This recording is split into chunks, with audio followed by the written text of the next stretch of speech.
sampailah ke hari ini, tuan-tuan, tidak pernah terjajahnya Masjidil Haram ataupun Kaabah daripada mana-mana tangan sebagaimana yang berlaku kepada Masjid Aqsa atau masjid-masjid yang lain di atas muka bumi ini. Kan? Dijaga oleh Allah Azza wa Jalla. Minal Masjidil Haram, daripada Masjidil Haram. Dah. Ilal Masjidil Aqsa. Ilal Masjidil Aqsa. Ke Masjid Al-Aqsa. Baik tuan-tuan. Al-Aqsa ni maknanya apa? Aqsa maknanya apa tuan? Haji Mahfuz.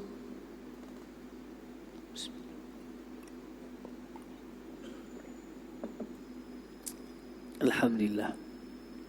Aqsa ni tuan-tuan maknanya jauh. Aqsa tu maknanya jauh. Masjid yang jauh hujung. Allahu a'lam. Apakah sebab dinamakan dia dengan masjid yang jauh? Tetapi ada para ulama yang memberikan pandangan bagi orang Arab, mereka dengar dah nama masjid tu, tapi sebabkan terlalu jauh, mereka memanggil Masjidil Aqsa, masjid yang sangat jauh. Allahu a'lam. Mana? Bagi orang Mekah, Palestin tu jauh, memang jauh lah tuan-tuan. Tuan-tuan buka Google Map, peta, Palestin, Mekah jauh. Okey, perjalanan jauh, tapi mereka dengar dah masjid itu, tapi mereka tak boleh sampai kerana jauhnya Masjid Aqsa. Tuan-tuan, Nabi SAW diperjalankan daripada Masjidil Haram ke Masjid Aqsa menaiki burak, merupakan kenderaan yang sangat laju. Tuan-tuan, burak tuan-tuan.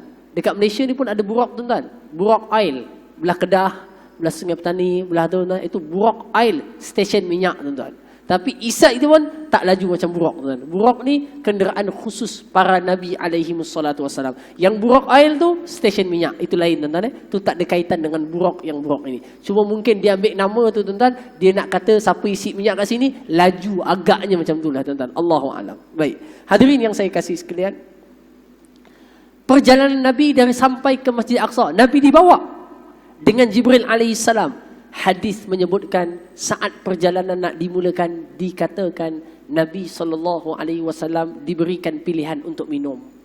Ada arak, ada susu. Tuan-tuan. Lalu Nabi SAW memilih air susu untuk diminum. Okey, untuk diminum.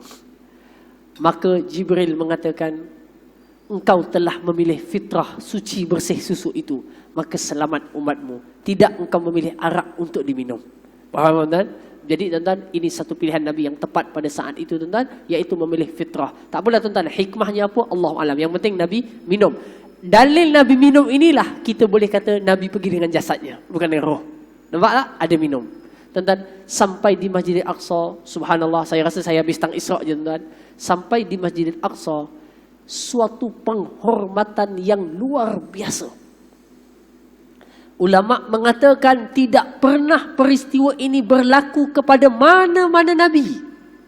Sepanjang Nabi itu wujud dan Rasul itu wujud, melainkan kepada Nabi SAW peristiwa ini. Peristiwa yang sangat memuliakan dan menghormati Nabi SAW. Diangkat setingginya, Nabi sampai ke Masjidil Aqsa seolah-olah semua para Nabi itu sedang menantikan kedatangan Nabi. Ulama mengatakan Nabi yang dihadirkan Allah semuanya sekali adalah roh-roh mereka, tetapi dapat dilihat seperti wajah mereka yang asal. Faham tuan-tuan? Tuan-tuan pernah tengok cerita Halloween macam itulah tuan-tuan, lebih kurang cerita yang Halimunan, orang Halimunan tu kan. Jadi walaupun dia tak nampak tuan-tuan, tapi orang yang matanya boleh nampak, dia nampak rupa bentuk tu. Nampak rupa bentuk tu, tuan-tuan, dikatakan betul. Allahu alam dengan hakikatnya, kita tak tahu. Tetapi itu adalah hadis yang menceritakannya, kita membenarkannya. Semua para Nabi dihadirkan roh-roh mereka, dan Nabi dapat melihat semua para Nabi itu dihadirkan roh mereka, tuan-tuan. Kemudian Nabi SAW masuk ke dalam Masjid Aqsa. Dan seperti semua mereka mengalu-alukan Nabi SAW, sampailah Nabi dibawa menjadi imam solat, dan mereka semuanya solat berimamkan Nabi SAW. Tuan-tuan belajar dalam fiqh. Kalau pergi rumah orang, kita pergi rumah orang raya, 10 orang pergi satu rumah. Pergi rumah Haji Khuzairi, pergi rumah dia. Azan Zuhur, mungkin tak boleh nak pergi masjid, tuan-tuan. Lepas tu nak sembahyang berjemaah di rumah beliau. Siapa yang paling layak jadi imam?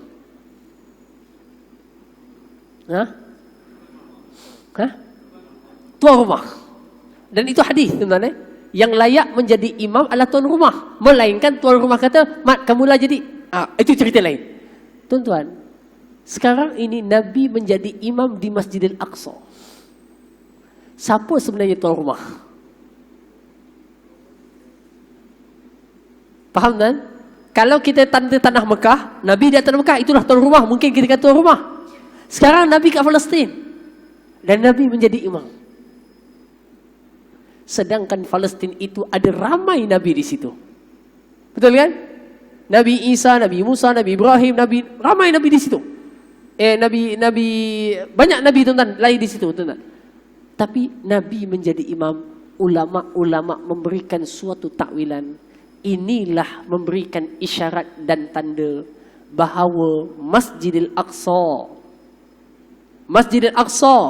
tuan-tuan, adalah berpindah milik penjagaan dan tuannya kepada umat Nabi Muhammad sallallahu alaihi wasallam, dan itu sebagai simbolik pemberian tugasan amanah Masjid Aqsa kepada umat baginda Rasulullah sallallahu alaihi wasallam. Tuan-tuan faham maksud saya?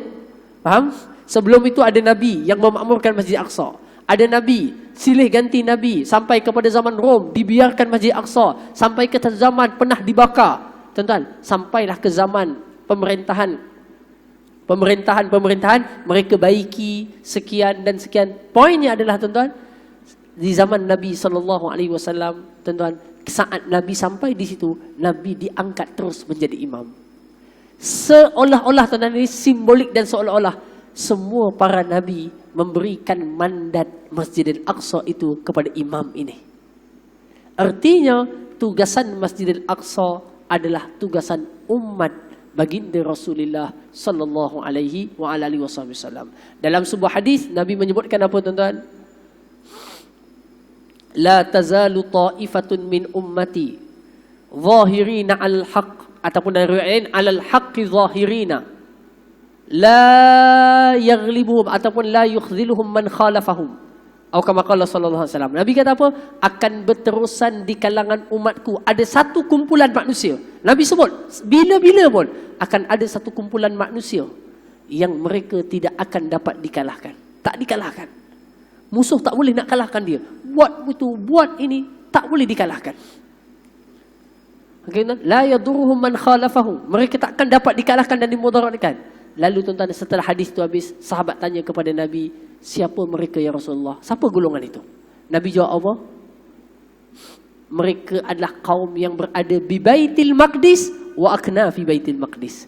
Mereka itu kumpulan yang ada di Baitul Maqdis dan sekitar Baitul Maqdis. Satu kumpulan manusia yang tak terkalahkan oleh musuh. Boleh faham, tuan-tuan? Jadi hadirin yang saya kasih sekalian, maknanya kewajipan kita umat Islam, umat Nabi SAW, buatlah sesuatu dan fikirkanlah tentang hal keadaan Masjidil Aqsa. Dalam peristiwa Isra' Mi'raj, Al-Aqsa mesti menjadi sebutan. Hadirin semua, daripada Aqsa itulah setelah Nabi siap solat, dikatakan berlaku peristiwa pembelahan dada Nabi SAW buat kali yang seterusnya. Okay? Buat kali yang seterusnya. Belah dada. Tuan-tuan, belah dada Nabi. Kemudian baginda Rasulullah SAW pun dimi'rajkan dengan Jibril alaihissalam, naik bersama-sama ke langit, tuan-tuan. Naik cerita langit ni, tuan-tuan, ceritanya panjang. Sampai Nabi habis langit dah, tak ada langit lagi dah. Sampai tak boleh kata atas langit dah.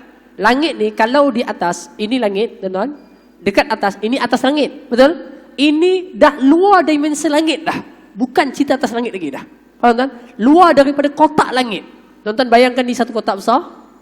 Okey, dalam ni satu kotak segi empat. Bayangkan satu kotak besar. Dalam kotak tu ada 7 lapis langit. Faham? Okey, dalam tu ada satu bumi. Tuan-tuan, Nabi sudah keluar daripada dimensi itu dah. Jadi tak sebut atas langit lagi dah. Faham tak? Luar daripada kotak tu lagi dah. Ia tak disebut langit lagi dah. Tak sebut atas langit. Dia luar daripada langit, luar daripada bumi. Boleh faham tuan-tuan ceritanya? Sebab langit yang terakhir nanti Nabi akan jumpa Nabi Allah Ibrahim AS. Nabi Musa AS, Nabi Ibrahim, Nabi Musa, Nabi Ibrahim AS, tuan-tuan. Jumpa. Last sekali Nabi dah. Lepas tu pergi yang bukan langit. Bukan langit. Atas, bukan langit. Okey tuan, namanya Sidratul Muntaha. Nanti lepas lagi pula. Sidratul Muntaha disebutkan dalam surah An-Najm. Jadi hadirin yang saya kata, masa kita pun dah habis tuan-tuan, cerita langit ni tuan-tuan, insya-Allah bagaimana nak naik, bagaimana meningkat dan meningkat itu insya-Allah taala kalau ada rezekinya lagi tuan-tuan. Kalau tak pun esok ke macam mana ke tengoklah tuan-tuan, esok ada kuliah duha kan. Jadi sekadar itu saja. Aku qauli hadza wa astaghfirullahal azim li wa lakum. Allahumma anfa'na bima 'allamtana wa 'allimna ma yanfa'una wa zidna ilma. Rabbana atina fid dunya hasanah wa fil akhirati hasanah wa qina adzabannar. Walhamdulillahi rabbil alamin. Assalamualaikum warahmatullahi wabarakatuh.